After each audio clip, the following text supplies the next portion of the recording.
నేరేడు బ్యారేజ్ మరియు పెండింగ్ ప్రాజెక్టులకు రాష్ట్ర ప్రభుత్వం ఎందుకు నిధులు కేటాయించడం లేదు? ప్రజలకు సమాధానం చెప్పాలని రాష్ట్ర వ్యవసాయ శాఖ మంత్రి కింజరాపు అచ్చెన్నాయుడును సిపిఎం పార్టీ జిల్లా కార్యదర్శి డి గోవిందరావు, సిపిఐ జిల్లా కార్యదర్శి Chapara Venkataramana, CPI ML new democracy జిల్లా కార్యదర్శి తాండ్ర ప్రకాష్ మరియు ప్రజా సంఘాల నాయకులు ప్రశ్నించారు. స్థానిక సిపిఎం కార్యాలయంలో నేరేడు బ్యారేజీకి మరియు పెండింగ్ ప్రాజెక్టులకు నిధులు కేటాయించాలని, కొండపేట లిఫ్ట్ ఇరిగేషన్తో సహా అన్ని లిఫ్ట్లని మరమ్మతులు చేసి నీరు ఇవ్వాలని కోరుతూ రైతు సంఘం రాష్ట్ర ఉపాధ్యక్షుడు కోనారి మోహనరావు అధ్యక్షతన జరిగిన రౌండ్ టేబుల్ సమావేశంలో వారు మాట్లాడుతూ శ్రీకాకుళం జిల్లా పట్ల పాలకులు చేసిన నిర్లక్ష్యమే జిల్లాకు శాపంగా మారిందని వారు అన్నారు. వంశధార రిజర్వాయర్కు 200 కోట్లు, ఆఫ్షోర్ రిజర్వాయర్కి 300 కోట్లు, వంశధార రిజర్వాయర్ లిఫ్ట్ కోసం 176 కోట్లు, పైడిగాం ప్రాజెక్టుకు నిధులు కేటాయిస్తే పని పూర్తవుతుందని రాష్ట్ర ప్రభుత్వం నిధులు కేటాయించకుండా ప్రజలకు నీరు ఇవ్వకుండా జలధార పేరుతో మోసం చేస్తుందని విమర్శించారు. రాష్ట్ర ప్రభుత్వం పెండింగ్ ప్రాజెక్టులకు ఎందుకు నిధులు కేటాయించకుండా మాయమాటలు చెబుతుందని విమర్శించారు. గౌరవ పాత్రికేయులకు నమస్కారం.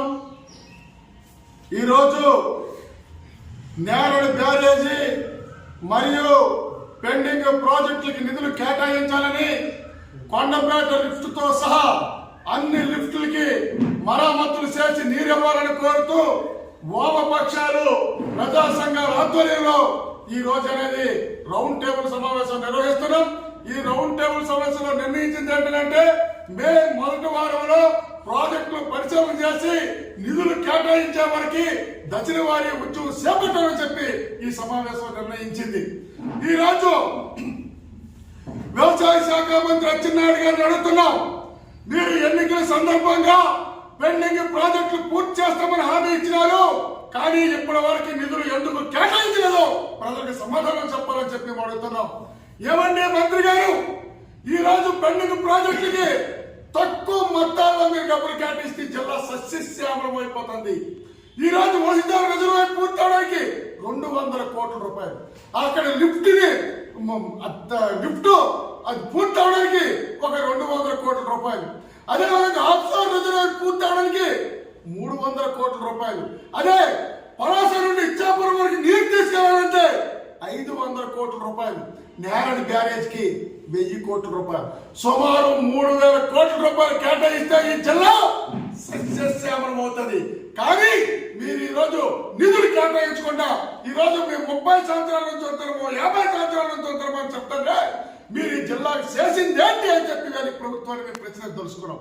అంతేకాదు ఈరోజు నేరేడు బ్యారేజ్ కోసం ఇది మా కళ అని చెప్తారు కొంతమంది.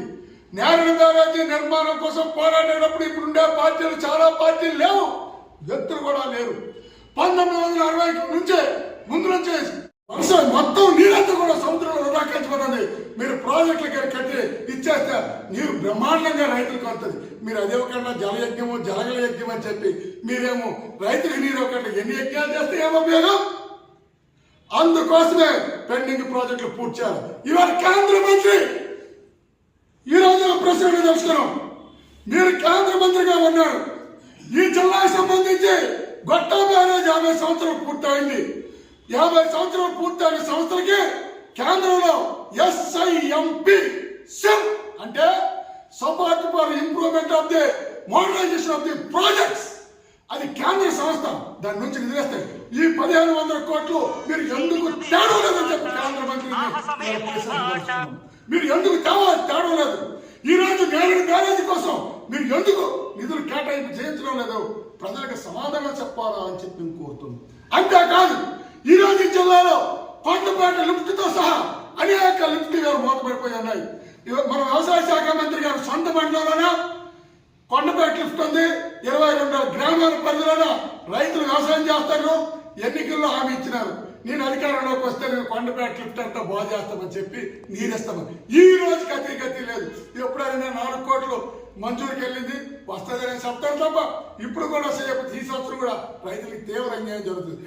అందుకోసం పెండింగ్ ప్రాజెక్టులు పూర్తి చేయాలని, నేరేడు బ్యారేజీ నిర్మాణం చేపట్టాలని చెప్పి, అదేవిధంగా లిఫ్ట్లు కొండపేట లిఫ్ట్తో సహా లిఫ్ట్లు మరమ్మతులు చేసి నిర్వహణ కోరుతూ పెద్ద ఎత్తున నేరేడు బ్యారేజ్ శంకుస్థాపనకి వెళ్తే ఆ రోజు అక్కడ అడ్డుకోవడం జరిగింది. జరిగింది. తర్వాత దాన్ని అక్కడ ఆగి తర్వాత కూడా 71లో అక్కడ గొట్టా బ్యారేజ్ అనేది శంకుస్థాపన జరిగింది. ఆ రోజు నుంచి కమ్యూనిస్టులు పెద్ద ఎత్తున వలసదార జనాల కోసం పోరాట ఫలితమే ఇదంతా తప్ప ఈ పోరాట ఫలితమే తప్ప ఇంకొకటి మాత్రం కాదు అని సందర్భంగా తెలుసుకున్నాం. అంతేకాదు ఈ పెండింగ్ ప్రాజెక్టులు పూర్తి చేస్తే ఇంకో వైపు చెప్తాను, పోర్టులు మేము 4,500 కోట్లు మేము తెచ్చినామని చెప్పి చెప్తారు కొంతమంది. ఓకే, మంచిదే. కానీ అందులో 3,500 కోట్ల రూపాయల జిల్లా పెండింగ్ ప్రాజెక్టులు మీరు పూర్తి చేస్తే ఈ జిల్లా 2 పంటలు పండి సస్యశ్యామలమయ్యి ప్రజల ఆదాయం పెరిగి వలసలు నివారించబడతాయి, నిరుద్యోగం నివారించబడుతుంది, అదేవిధంగా విద్య వైద్య రంగాల్లో అభివృద్ధి సాధిస్తుంది. ఈ రోజు మీరు ఎందుకు పెండింగ్ ప్రాజెక్టులు పూర్తి చేయడం ప్రజలకు సమాధానం చెప్పాలా? మీరు పెండింగ్ ప్రాజెక్టులు పూర్తి చేయకపోవడం అయితే ప్రజల ఆదాయము, రైతుల ఆదాయము దెబ్బతీయడమే, విద్యా వైద్య రంగాలు దెబ్బతీయడమే, ఈ రోజు ఈ వలసలు ప్రోత్సహించడమే. అందుకోసమే ఈ రోజు ఈ పెండింగ్ ప్రాజెక్టులు పూర్తి చేసి 2 పంటలకు నీరిస్తే జిల్లాలో సంవత్సరానికి వ్యవసాయ ఆధార పంటల వల్ల 13,000 కోట్ల రూపాయలు ఆదాయం వస్తుంది. వాణిజ్య ఇతర పంటల ద్వారా ఈ రోజేమో మరో 13,000 కోట్ల రూపాయల ఆదాయం వస్తుంది.